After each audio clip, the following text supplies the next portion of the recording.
కోసం మన ఛానల్ అనే నినాదంతో స్థాపించబడిన మన తెలుగు ఛానల్ టీపీఎన్ తెలుగు 24కు స్వాగతం.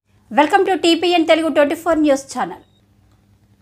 రాజన్న సిరిసిల్ల జిల్లా పార్లమెంటు ఎన్నికల్లో భాగంగా ఎల్లారెడ్డిపేట మండల కేంద్రంతో పాటు అన్ని గ్రామాల్లో చాప కింద నీరులా బీజేపీ ప్రచారం ఇప్పటికే మొదలుపెట్టింది. కాగా కాంగ్రెస్ పార్టీ ప్రచారం వెనుకంజలో ఉంది.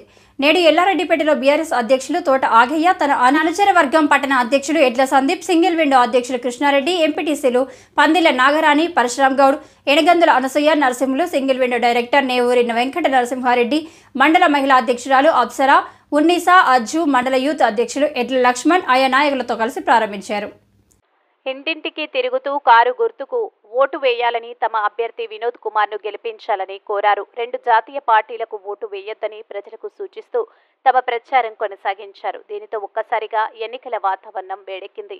అదేవిధంగా జెడ్పీటీసీ చీటీ లక్ష్మణరావు తన సన్నిహితులతో కలిసి గత 4 రోజులుగా ప్రచారాన్ని నిర్వహిస్తున్నారు.